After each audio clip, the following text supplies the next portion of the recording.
what I want to talk to you about is to get people to do that stuff. It's got to be a combination of things, I imagine. There is the empowerment, but can you train people to do that? Or do you have to have a very specific vision in mind when you're hiring people to find the right sort of people that will take that initiative? Or is it a model, like a mixed model? How do you go about doing that? Yeah, so it is a mixed model. First, you can't force this. You can't shove this down people's throats. They won't want to do it. It takes a certain DNA to do this authentically and want to do it.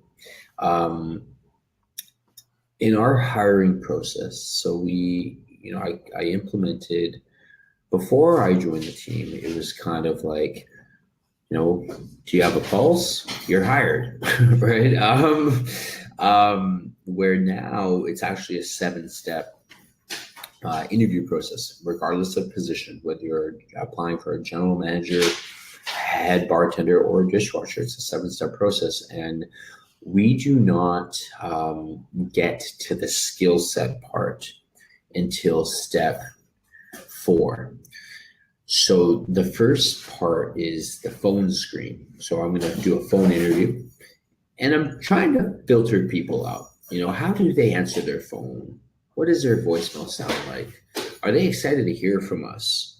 Or are they like, sorry, what company is this? I sent my resume to 20 companies today. Sorry, what do you do? Like, I'm like, all right, I'm not going to waste my time here. So the phone screen is to filter some people out. Just by their demeanor, the way that they answer their phones and so forth. So the second is something we call the predictive index. It's a behavioral assessment that's quite popular. At least here in North America, it's quite popular. But the third step, and this will kind of answer your question, is the culture interview. We ask 2 questions for every core value that we have. And the interviewer needs to be asking themselves, is this person going to fit within our values?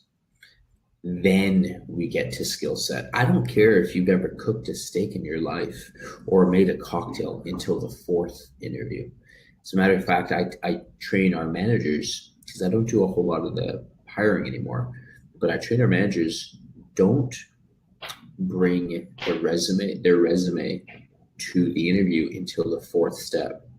Because I don't want you to be enamored by past achievements or skill sets. Because in the third step, the culture interview, if you have that resume and you're like, oh, but they worked at this restaurant or this software company, you might forget that the person in front of you is kind of an asshole, right? So leave that aside. But the interview question, the last interview question that we ask in the culture interview, so which is the 3rd step, is let's role play, James. So you're interviewing, let's say, to be a bartender. Okay. So James, what is an indulgence that you can't live without that costs less than $20? An indulgence that I can't live without that costs less than $20. For me, it would be probably fancy coffee. Okay, great. From any type of producer? Yeah, so like Nespresso. I got one of those fancy little Nespresso machines. Got it.